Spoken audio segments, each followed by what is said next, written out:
आज हम आपका जो द्वितीय पेपर है ना, समसामयिक समाज में शिक्षा, इसका द्वितीय प्रश्न पत्र, ये आपका समसामयिक समाज में शिक्षा, इसकी जो आपकी द्वितीय इकाई है ना, कौन सी है द्वितीय इकाई? समाज और साले संस्कृति का परिप्रेक्ष्य। इसकी हम प्रथम उप इकाई के बारे में अध्ययन करेंगे। अभी तक हमने जो पढ़ा है वो क्या पढ़ा है? समाज की आवश्यकता, उसका महत्व, ठीक है। और क्या पढ़ा है? विशेषताएं नहीं, भारतीय समाज की ऐतिहासिक पृष्ठभूमि, ठीक है, शालेय संस्कृति की अवधारणा, ये सब अपना थोड़ा सा प्रस्तावना थी उप इकाई की। तो यहाँ से शुरू होती है आपकी प्रथम उप इकाई। प्रथम उप इकाई है भारत में वर्ग, जाति, धर्म, परिवार, ये है ना, एवं राजनीति के विशेष संदर्भ में सामाजिक संरचना एवं शिक्षा, ठीक है। Social structure and education with a special reference of class, caste, religion, family and politics in India.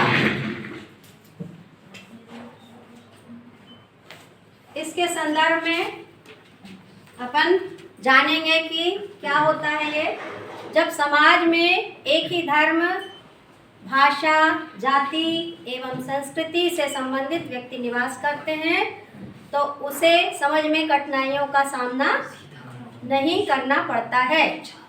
इसके विपरीत स्थिति में जब एक रथ, एक विशाल, हमारा जो भारत है ये विशाल क्षेत्रफल वाला महादेश है, कावेरी से लेकर हिमालय और विंध्याचल से लेकर मेघालय तक, पहले इस भूभाग में 1 अरब से भी अधिक लोग रहते हैं। इन लोगों के अलग अलग धर्म हैं, भिन्न भिन्न भाषाएं हैं, विभिन्न प्रकार के विभिन्न क्षेत्रों के निवासी हैं, कई जातियां हैं, उनकी संस्कृति में अंतर है, निवासों की जो भूविभाग, इस विशाल भूभाग के निवासी हैं, उनकी प्रथाएं अलग अलग हैं। अलग अलग स्थान पर रहने वाले एक ही जाति के व्यक्ति की एक जैसी प्रथाएं भी अलग अलग हैं। व्यक्तियों के विश्वासों में भिन्नता है, ठीक है। व्यक्ति ईश्वर के स्वरूप, गुण, कर्म आदि के विषय में भी एक मत नहीं है। कोई हिंदू समाज में कोई राम को मानता है, कोई कृष्ण को मानता है, कोई शिव को मानता है, ठीक है, कोई ईसा को मानता है। तो इस प्रकार विभिन्न विश्वास की विभिन्नता भी अलग अलग है। यहाँ तक कि एक ही परिवार में, आप भी एक ही परिवार के हैं, आपके भाई बहन, माता पिता जो भी हैं, वो सब अलग अलग देवताओं को पूजते हैं जो इनके इष्ट हैं। यहाँ के लोगों का रहन सहन, भोजन, वस्त्र, भाषा शैली आदि में भी भिन्नता पाई जाती है। लेकिन कुल मिलाकर यह कहा जा सकता है कि भारत अनेकों एकता में होने के कारण भी अनेकता में एकता भारत की विशेषता है ना। भारत के प्रत्येक व्यक्ति में अन्य लोगों के लिए बंधुत्व की भावना रहती है। माने हम लोग अनेकता में एकता है, लेकिन आपस में क्या है? बंधुत्व की भावना है, एक दूसरे को बहुत मानते हैं। प्राचीन काल में ऋषि मुनियों ने भारतीयों को समस्त मानव मात्र को कुटुंब के समान समझने का उपदेश दिया। यानी जितने भी हैं हम सब एक कुटुंब, एक परिवार हैं, भले अलग अलग जाति, अलग अलग धर्म हैं, उसके बाद भी हम एक ही हैं। और कहा कि वसुदेव कुटुंबकम, यह बंधुत्व भाव ही जनतंत्र की सफलता का एक प्रमुख आधार है। परस्पर सहयोग, सहकारिता, प्रेम, विश्वास और प्रत्येक व्यक्ति के धर्म, विचारों, आस्थाओं, विश्वासों का सम्मान करके ही हम विश्व बंधुत्व की भावना सच्चे अर्थों में विकसित करते हैं। क्षेत्रवाद हो गया, भाषावाद हो गया, जातिवाद, प्रगतिवाद, धार्मिक विभिन्नताएं संपूर्ण समाज में व्याप्त हैं। भारतीय समाज का वह स्वरूप अनेक विविधताओं का पुंज है, किंतु इसका आंतरिक स्वरूप जो हमारा अंदर का है वो मौलिक है और अखंड है, हमको कोई तोड़ नहीं सकता। जब समाज में एक ही धर्म, जाति, भाषा संस्कृति से संबंधित व्यक्ति निवास करते हैं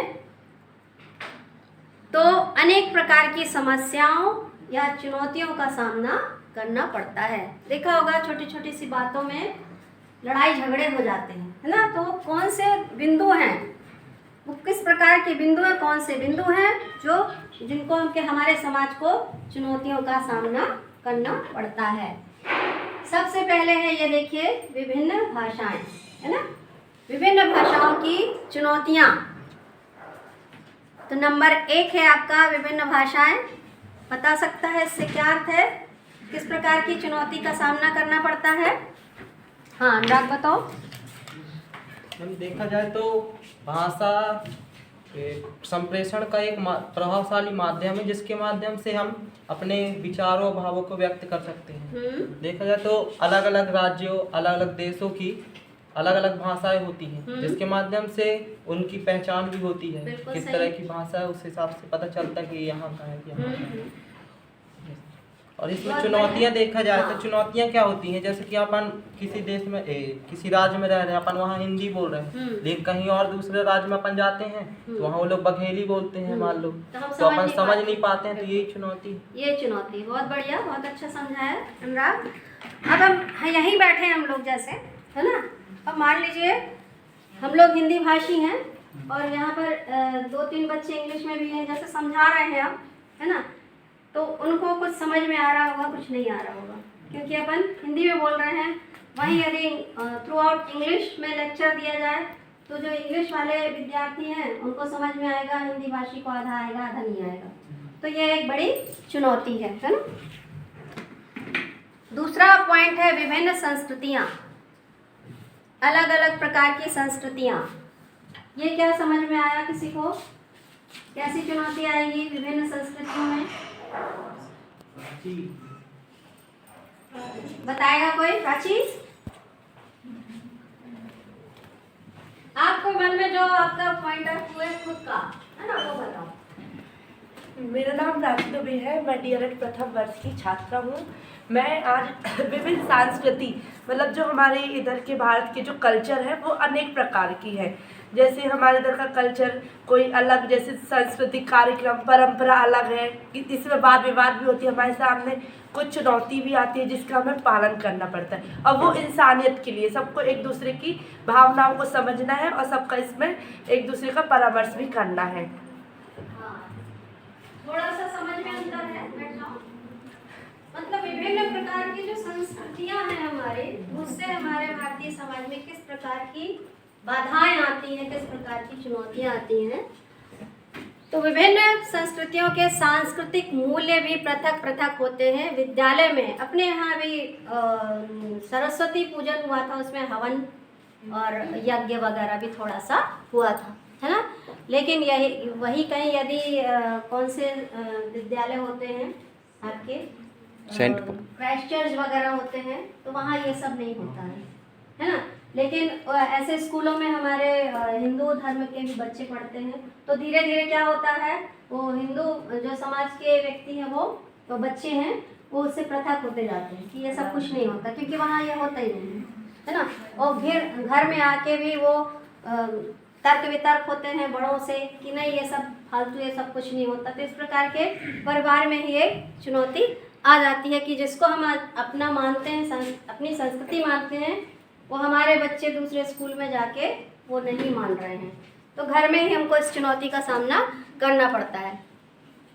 तो विद्यालय में जब हवन और यज्ञ की शिक्षा दी जाती है तो हिंदू संस्कृति के जो शिक्षक हैं और अभिभावक हैं, बच्चे हैं, उसे अच्छा मानते हैं। वहीं कहीं कहीं सिख और मुस्लिम संस्कृति के बच्चे इसको अस्वीकार कर देते हैं। तो इस प्रकार इस स्थिति में समझ में सांस्कृतिक विभेद उत्पन्न होता है, ये चुनौती है ना। तीसरा बिंदु है विविध प्रकार की भोजन व्यवस्था, है ना। हाँ, मेरा नाम शुभम खंडेलवाल है और मैं डीएलएड प्रथम का छात्र हूँ। तो मैं इसमें कहूँगा हमारा जो देश भारत है उसमें कम से कम 140 करोड़ के आसपास लोग रहते हैं। तो जो लोग रहते हैं तो हम लोग क्या ना भोजन भी काफ़ी तरह तरह के करते हैं, क्योंकि भारत कहा जाता है कि काफ़ी सारी चीज़ें खाने में खाई जाती हैं। तो जनरली दो टाइप के लोग होते हैं। एक होते हैं जो हिंदू जैसे होते हैं, वो खाली शाकाहारी भोजन करते हैं, जैसे कि जो आप लोग या हम सब खाते हैं। और कुछ अदर हैं, जैसे जो मुस्लिम्स हैं, क्रिश्चियंस हैं, सिख हैं। वो क्या सिख तो नहीं कहूँगा, जैसे मुस्लिम और जो क्रिश्चियंस हैं वो लोग अधिकतर मांसाहारी भोजन करते हैं, तो ऐसे कह सकते हैं। और जैसे जो चुनौती है, तो होता क्या है कि हम जैसे कहीं चले जाते हैं, जैसे दूसरी कंट्री या कहीं, तो हमें खाना चुनने में बड़ी तकलीफ होती है, क्योंकि क्या होता है ना कि दूसरी कंट्री में जो शाकाहारी भोजन है बहुत कम मिलता है, और फिर हमें इधर उधर देखना पड़ता है। यस, बहुत बढ़िया, Thank you, तुमने बहुत अच्छा समझाया, काफ़ी कुछ क्लियर हो गया होगा। और यदि हम वहाँ ना जाएं, विदेश कहीं ना जाएं, यहीं पे हाँ। जैसे अपन सिख और मुस्लिम और हिंदू बच्चे ही समझ लो, अभिभावक समझ लो या टीचर समझ लो, एक ही होटल में कहीं जा रहे हैं खाना खाने। यदि किसी को नॉनवेज पसंद है, मांसाहारी पसंद है, तो फिर वहाँ पर अपन बैठ के जो शाकाहारी वाले हैं वो नहीं खा पाएंगे, और वहीं पे विभेद उत्पन्न होता है कि नहीं आज तो शाकाहारी खाएंगे, ये नहीं खाएंगे। लेकिन क्या होता है कि मुस्लिम समाज या अन्य समाज की बोली नहीं, हमको यही खाना है। तो इस प्रकार से एक वहीं पे छोटी सी चुनौती उत्पन्न हो जाती है, मतभेद हो जाता है ना। तो पीपीटी के माध्यम से जो है वो क्या बोल रहा है कि हिंदू समाज के व्यक्ति शाकाहारी होते हैं और मुस्लिम या अन्य जो होते हैं वो मांसाहारी तो हैं। इस स्थिति में अहिंसावादी मूल्यों को हिंदू जो हैं वो स्वीकार कर लेते हैं, किंतु इसे मुस्लिम समाज स्वीकार नहीं करता है। इसके साथ ही अनेक परिवार में धूम्रपान वगैरह की भी सामान्य आदत होती है। इस स्थिति में इन परिवारों में शाकाहारी या खान पान के महत्व को समझना कठिन हो जाता है, और यह स्थिति हमारे लिए चुनौतीपूर्ण होती है। ठीक है, आपका विविध मानसिक स्तर, समाज के विविध मानसिक स्तर के व्यक्ति भी चुनौती बन सकते हैं। कैसे? जो व्यक्ति प्रतिभाशाली या उच्च मानसिक स्तर के होते हैं उनको आदर्शवादी एवं आध्यात्मिक विकास के मूल्यों को सरलता से समझाया जा सकता है। इसके विपरीत जिन व्यक्तियों का मानसिक स्तर निम्न होता है उन व्यक्तियों को इस प्रकार के मूल्यों को समझा पाना कठिन होता है, और ऐसी स्थिति में समझ में सामंजस्य बनाए रखना भी एक चुनौतीपूर्ण कार्य होता है। अगला बिंदु है विविध जातियाँ। विविध जातियों के बारे में तो बहुत सरल पॉइंट है, कोई बता सकता है? मेरा नाम पूनम बर्मन है और मैं डीएलएड फर्स्ट ईयर की छात्रा हूँ। विविध जातियाँ, जैसे कि अनेक देशों में जातियों के आधार पर समाज का विभाजन कर दिया जाता है, और समाज में विभिन्न जातियों के आधार पर समूह बना लेते हैं। व्यक्ति समूह बना लेते हैं और अपनी जाति को सकारात्मक भाव से और दूसरों की जाति को नकारात्मक भाव से देखते हैं, और एक जैसे छुआछूत की भावना और जातिवाद हो गया, और अपनी जाति को ऊंच नीच का भाव, ऐसे में समाज में ऐसी चुनौतियाँ आती हैं। बढ़िया है ना। उसको और स्पष्ट अपन करें तो आज का जो हमारा भारतीय समाज है पूरा जातियों पर ही आधारित है। अब जातियाँ किसने बनाई हैं? हम ही ने बनाई हैं। क्या ऊपर से भगवान ने भेजा है क्या? है, जाति बना के नहीं भेजा है ना। कोई लावारिस बच्चा पड़ा रहता है तो कैसे जान पाओगे कि वो बच्चा कौन सी जाति का है? जिसने उठा लिया वो अपनी जाति को अपना लेता है ना। तो व्यक्ति अपनी जाति के आधार पर समूह का निर्माण करते हैं, और इस समूह में अपनी ही जातियों को क्या करते हैं? वो सम्मिलित करते हैं। ये सब हम ही करते हैं, और यह समूह अपनी जाति के समूह के प्रति क्या रखता है? अच्छा भाव रखता है, सकारात्मक रखता है कि हम ही अच्छे हैं और हमारे समाज में ही सब अच्छी बातें होती हैं, और अन्य जातियों को हम नकारात्मक भाव से देखते हैं। जैसे अपन विविध भोजन की ही बात कर लें जो अभी हुई थी अभी इसके पहले का पॉइंट था, है ना। यदि हम मांसाहारी नहीं हैं तो हम समाज को ही बोल देते हैं अरे वो बेकार समाज है ना, मुस्लिम समाज अच्छा नहीं है। अब क्योंकि वो खाते हैं, उनका तो त्योहार में भी वही बनता है, त्यौहार ही उनका उसी से शुरू होता है, तो उनकी वो समझ है।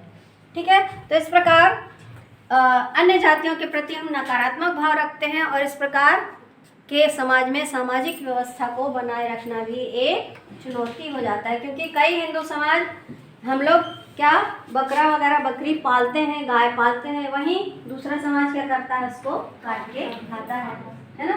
तो ये आपस में द्वेष और लड़ाई झगड़े शुरू हो जाते हैं। ठीक है, अगला पॉइंट है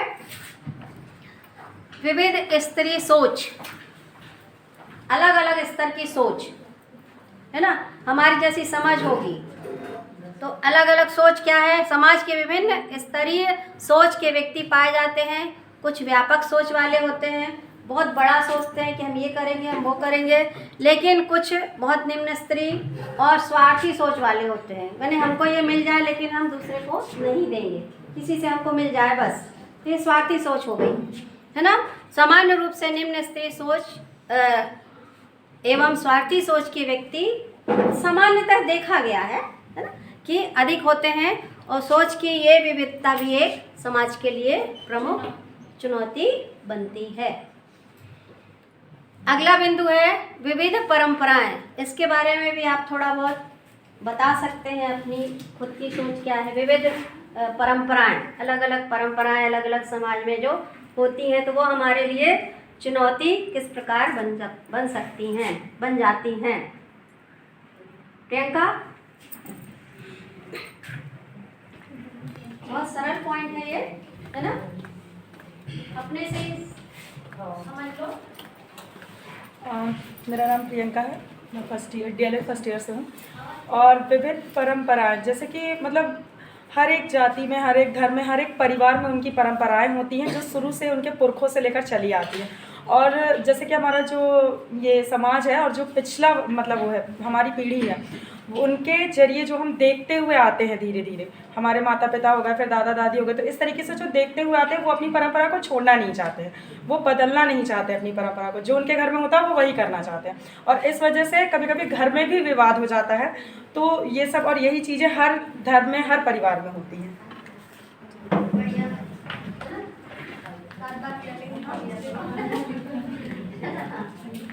तो समाज में विभिन्न प्रकार की संस्कृति और धर्म के व्यक्ति निवास करते हैं, उनकी परंपराएं विविध होती हैं। इस स्थिति में व्यक्तियों को अपनी परंपराओं में विश्वास के प्रति बहुत लगाव होता है। जैसा कि अभी प्रियंका ने बताया कि हमारे पूर्वज जो करते चले आ रहे हैं उनको हम मानते पूछते भी नहीं, ऐसा क्यों हो रहा है ना। लेकिन अब धीरे धीरे हमारा समाज विज्ञान की ओर बढ़ रहा है कि उसको विज्ञान और आध्यात्मवाद से जोड़ने की कोशिश अपन कर रहे हैं, लेकिन फिर भी बहुत मुश्किल है ये चीज़। मुस्लिम समाज के व्यक्ति से कहा जाए कि वह ईद के अवसर पर यदि बकरे की कुर्बानी देना बंद कर दे तो कभी तैयार नहीं होगा, है ना, क्योंकि बकरे की कुर्बानी उनकी संस्कृति है, उनकी परंपरा है। ऐसी स्थिति में आदर्शवादी अहिंसावादी मूल्यों की शिक्षा पूर्णतः निरर्थक सिद्ध होती है, क्योंकि मुस्लिम समाज का कोई भी व्यक्ति सत्य को स्वीकार नहीं करेगा। तो इस प्रकार ये विविध प्रकार की परंपराएं भी हमारे समाज के लिए चुनौती उत्पन्न कर सकती हैं। इसके बाद अलग क्या है, विविध विश्वास। अगला पॉइंट है विविध विश्वास। कई लोग पूजा पाठ को मानते हैं, कई लोग नहीं मानते हैं, है ना, ये विश्वास की बात रहती है। ठीक है, तो समाज के विभिन्न प्रकार की आस्थाओं और विश्वास वाले लोग पाए जाते हैं। कुछ व्यक्ति आध्यात्मिक विकास एवं आदर्शवाद में विश्वास करते हैं और कुछ आदर्शवाद एवं आध्यात्मिक विकास को क्या कहते हैं, ढोंग मानते हैं। सारा जो वैज्ञानिक होते हैं तो सब बिल्कुल नहीं मानते आध्यात्मिक विकास क्या है ना, आध्यात्मिक क्या है। इस स्थिति में सामाजिक व्यवस्था में आदर्शवाद एवं आध्यात्मिक मूल्यों की शिक्षा प्रदान करना कठिन कार्य होता है, क्योंकि सभी व्यक्ति वास्तविक संसार को सत्य मानते हुए पारलौकिक जगत को शिक्षा एवं ज्ञान के बारे में कुछ भी सुनना नहीं चाहेंगे।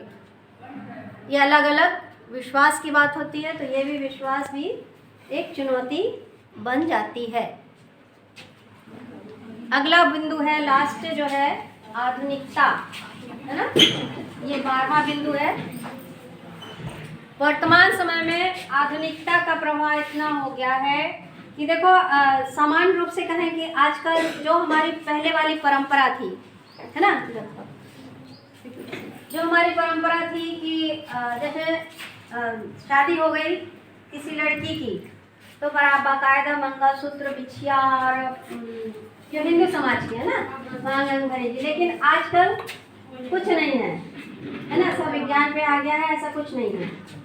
तो ये मानने के ऊपर है, ये आधुनिकता में भी जा सकता है, विश्वास में भी जा सकता है। तो ये एक प्रकार की आधुनिकता है। तो वर्तमान समय में आधुनिकता का प्रभाव इतना हो गया कि कोई भी व्यक्ति आदर्श एवं सिद्धांतों की शिक्षा के बारे में सुनना नहीं चाहता है। प्रत्येक व्यक्ति आदर्श की हंसी उड़ाता है ना, जो आजकल के बोले अरे क्या होता है, मैं नहीं पहनेंगे बिछिया, मंगलसूत्र नहीं पहनेंगे, लड़के क्यों नहीं करते हैं, है ना, उनके पास तो कोई ऐसा कुछ नहीं रहता है। तर्क में जाए तो एक तरीके से सही भी है, वो तर्क में जाए क्यों, आखिर क्यों लड़कियों के ही या महिलाओं को ही सारे उपास करने पड़ते हैं, या हमेशा उनके चिन्ह की शादीशुदा है ऐसा कोई चिन्ह करना पड़ता है ना। इससे मैं भी सहमत हूँ, लेकिन वही है कि परंपराएं चली आ रही हैं तो कर रहे हैं, होगा कुछ ना कुछ। तो आजकल नहीं ऐसा है। और यह सिद्ध करने का प्रयास करता है कि आदर्श एवं सिद्धांतों के द्वारा व्यक्ति दाल रोटी नहीं खा सकता है तथा अवैध एवं भ्रष्टाचार से कमाए हुए धन से वह विलासिता पूर्ण जीवन जी सकता है। इन आधुनिक विचारधाराओं ने समाज को पूर्ण विनाश कर दिया गया है। लिखा है ऐसा, लेकिन ऐसा मैं नहीं मानती हूँ। तथा मूल्य शिक्षा के मार्ग को अवरुद्ध कर दिया गया है। आज के व्यक्ति गीता दर्शन को त्याग कर कार्ल मार्क्स एवं चारवाक दर्शन को पढ़ता है। चारवाक दर्शन क्या है, ये आपका प्रश्न है, इसको आप नोट कर लीजिए। इस प्रश्न को कल हम पूछेंगे, चारवाक दर्शन क्या है, और उनका त्रुटिपूर्ण प्रयोग करके समाज को भ्रमित करता है। विलासिता एवं आधुनिकता के प्रभाव के महत्व को प्रभावहीन बना दिया गया। पीपीटी में कहीं कहीं मिस्टेक है, उसे देखना पड़ेगा। विविध दर्शन, यहाँ भी चारवाक दर्शन की बातें ही बोली गई हैं। जिस समाज में वेद दार्शनिक विचारधाराओं के लोग निवास करते हैं, उसे समाज में भी व्यक्ति में अनेक प्रकार की चुनौतियाँ मानी जाती हैं। जैसे चारवाक दर्शन को मानने वाले व्यक्ति आदर्शवाद को, चारवाक दर्शन एक प्रकार से वैज्ञानिक रूप से है ना, इसको आप स्वयं करिएगा। इस पॉइंट को मैं छोड़ रही हूँ, इस पॉइंट को आप मौज करो, खाओ पियो मौज करो वाला दर्शन। हाँ, तो इस पॉइंट को और आप डिटेल में, ये प्रश्न है आपके लिए, और इस पॉइंट को आप डिटेल में कल डिस्कस करेंगे अपन, ठीक है। विविध रहन सहन का स्तर, ये बिंदु हो गया है ना, अच्छा छूट गया होगा बीच में। हाँ, विविध रहन सहन का स्तर है ना, इसके बारे में कौन बोल सकेगा? सरल पॉइंट है ये।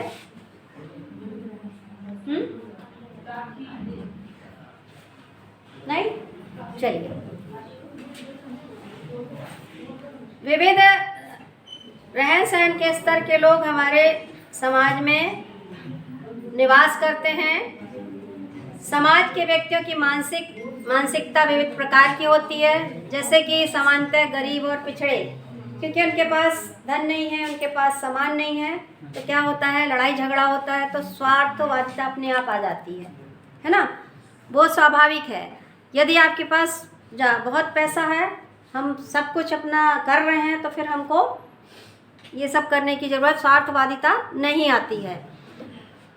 इसके साथ ही दलित और गरीब व्यक्ति में अपराधी और मानसिक मंदता भी आ जाती है। निम्न स्तर के या आप गरीब या पिछड़े वर्ग के कह लो, तो क्या आ जाता है, उनके पास यदि पैसा नहीं है तो खाने के लिए या अन्य अपनी इच्छापूर्ति के लिए वो आपराधिक प्रवृत्ति में भी आ जाते हैं।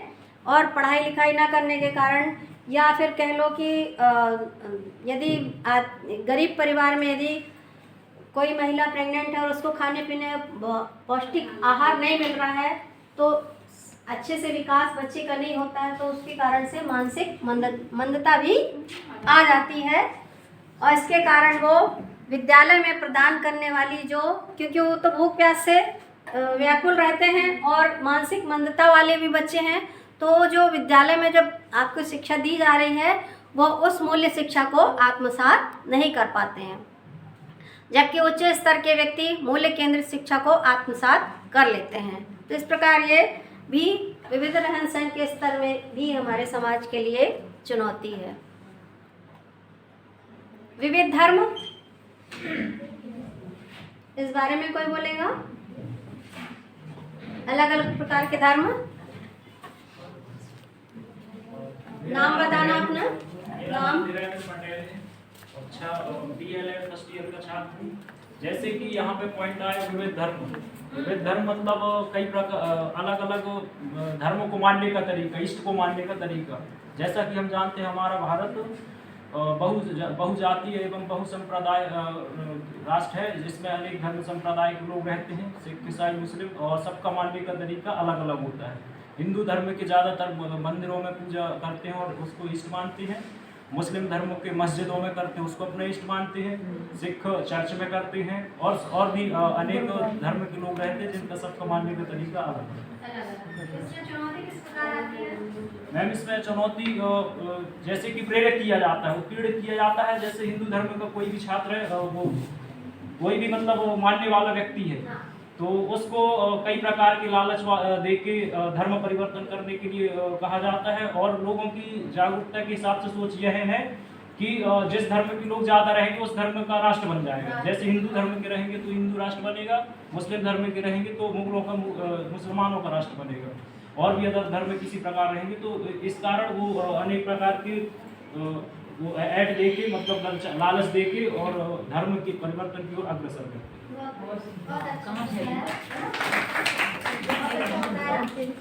जैसा कि अभी चला आ रहा है अपना, वही है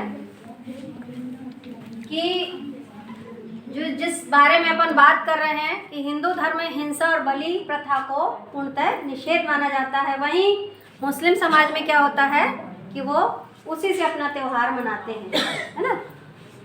तो मन, कर्म और वचन के द्वारा किसी भी जीव जंतु को कष्ट नहीं पहुंचाने का भाव है हमारे हिंदू समाज में, जबकि इस्लाम धर्म में हिंसा की खुली छूट होती है और ये अपने त्योहार को जानवरों की कुर्बानी देकर ही मांस खाते हैं और मनाते हैं। तो इस प्रकार मूल्यों में बहुत ही परस्पर अंतर है और इस प्रकार की स्थितियों का सामना भी एक चुनौतीपूर्ण होता है। इस प्रकार हमने जाना कि हमारे जो भारतीय समाज जो है वो विविधतापूर्ण समाज है और इस विविधता के कारण भारतीय समाज के समक्ष अनेक प्रकार की जो चुनौतियां आ रही हैं उसके बारे में हमने अभी विस्तृत रूप से जाना।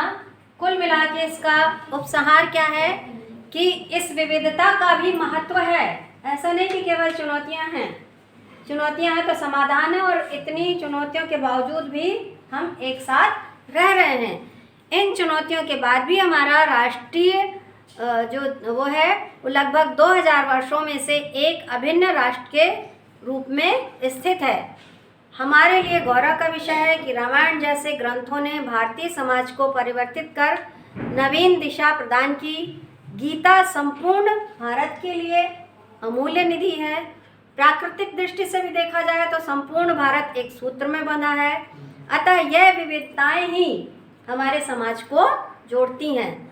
हमारी राष्ट्रीय भावनात्मक एकता की आवश्यकता के संदर्भ में अध्यापक एवं विद्यालय के योगदान की भी एक सार्थक भूमिका है।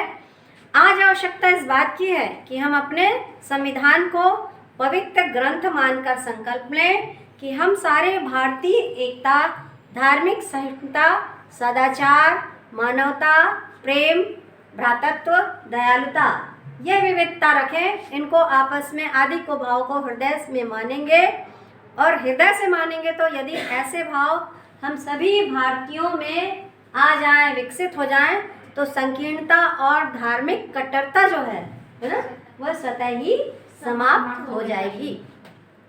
भिन्न भिन्न समय पर जन्मे महापुरुषों ने इस भारत भूमि को एकता में पिरोने का कार्य किया है। विभिन्न शासकों ने सदैव एक रूप रखने का प्रयास किया है। महात्मा गांधी, रविन्द्रनाथ टैगोर, लोकमान्य तिलक, विनोबा भावे आदि महापुरुषों ने सदैव भारत भूमि महान का नारा उद्घोष किया है। साथ ही स्वतंत्रता संग्राम द्वारा समस्त भारतीय जनता को संगठित कर भावात्मक तथा राष्ट्रीय एकता के प्रयास में एक अध्याय जोड़ा है। राष्ट्रीय एवं भावात्मक एकता जो है के स्वरूप को सुंदरतम बनाने में हमारी शिक्षा अहम भूमिका निभाती है। आज हमें ऐसी शिक्षा की आवश्यकता है जो समस्त प्राणियों को एक रूप से संगठित करे और भारत की बदलती हुई जो भी स्थिति है वो बहुत ही अच्छी है। शिक्षा ही एक ऐसा अभीष्ट साधन है जिसके द्वारा राष्ट्र की एकता को सबल एवं संगठित किया जा सकता है। ठीक है, तो यहाँ पर अभी आज अपन ने भारत में वर्ग, जाति, धर्म, परिवार एवं राजनीति के विशेष संदर्भ में सामाजिक संरचना एवं शिक्षा के बारे में अपन ने विस्तृत वर्णन रूप से पढ़ा। इसके कुछ प्रश्न हैं जो अभी बीच में मैंने एक दिया था, चारवाक दर्शन, ठीक है, क्या है इसका, और ये कुछ प्रश्न हैं कि भारत में वर्ग, जाति, धर्म, परिवार, राजनीति के संदर्भ में सामाजिक संरचना की आपको व्याख्या करनी है। ठीक है, जो ऊपर वाला बताया था। और फिर दूसरा प्रश्न है कि हमारे भारतीय समाज में के समक्ष किस प्रकार की चुनौतियां हैं। जो हमने 12-13 पॉइंट लिए थे, उन पॉइंट का अपने व्यू के आधार पर आपको विस्तृत वर्णन करना है। और विविधता जो उपसहार है उसका कि विविधता हमारे लिए क्यों, किस प्रकार से महत्वपूर्ण है, इसको हमको स्पष्ट करना है। तो 3 ये, और बीच में एक जो आपको चौथा प्रश्न दिया था वो, ठीक है, ये हम लोग हैं। और यहाँ पर आपका ये पहला जो उप इकाई है ये समाप्त होती है। ठीक है।